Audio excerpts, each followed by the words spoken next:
ఈరోజు మంగళవారం సందర్భంగా ఎలాంటి పనులు నిర్వహిస్తే సమస్త శుభాలు చేకూరతాయో, మంగళవారం నాడు ఎలాంటి పనులు నిర్వహించరాదో నేటి శుభం లాభం అనే శీర్షికన పరిశీలిద్దాం. మంగళవారం సందర్భంగా శుభకార్యక్రమాలు నిర్వహించరాదు. మంగళవారం రోజు నూతన వస్త్రాలు ధరించరాదు. అలాగే మంగళవారం తలకు నూనె రాసుకోకూడదు, తలంటు స్నానం చేయకూడదు, క్షురకర్మ ఆచరించరాదు.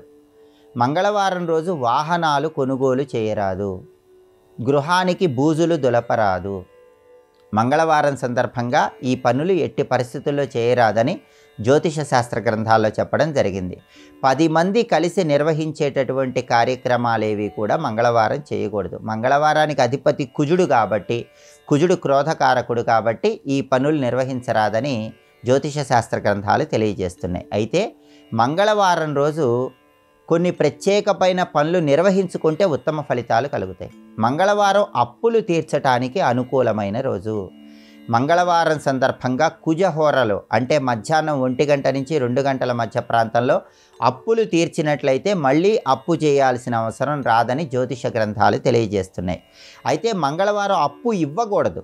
అప్పు ఇవ్వటానికి మంగళవారం మంచిది కాదు. అప్పు తీర్చేయటానికి మాత్రం మంగళవారం చాలా అనుకూలమైన రోజు. అలాగే శస్త్రచికిత్సలు చేయించుకోవటానికి మంగళవారం చాలా అనుకూలం.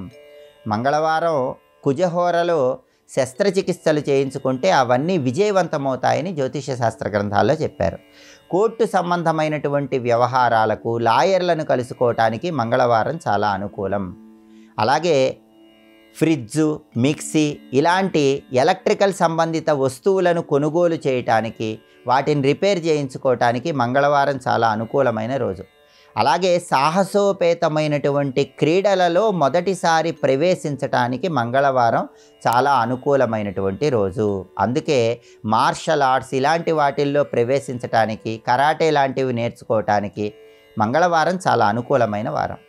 అలాగే వ్యవసాయ పరంగా కూడా అల్లము, ఉల్లి, వెల్లుల్లి ఇలాంటి పంటలు వేయటానికి మంగళవారం విశేషంగా అనుకూలిస్తుంది. కాబట్టి మంగళవారం కొన్ని ప్రత్యేకమైన పనులు చేసుకుంటే ఉత్తమ ఫలితాలు కలుగుతాయి. కొన్ని ప్రత్యేకమైన పనులు మాత్రం నిర్వహించరాదు. మంగళవారం ప్రధానంగా రాహుకాల పూజలకు అనుకూలమైన రోజు. మంగళవారం రాహుకాలంలో సుబ్రహ్మణ్య ఆలయ ప్రాంగణంలో నిమ్మకాయ దీపాలు వెలిగించిన, దుర్గాదేవి ఆలయ ప్రాంగణంలో నిమ్మకాయ దీపాలు వెలిగించిన అనేక రకాలైన కష్టాలన్నీ తొలగింపజేసుకోవచ్చు. శత్రుబాధలు, దృష్టి దోషాలు, అనారోగ్య సమస్యలు వీటన్నిటి నుంచి బయటపడటానికి ఆస్కారం ఎక్కువగా ఉంటుంది. కాబట్టి మంగళవారం సందర్భంగా ప్రత్యేకమైన పనులు చేయండి.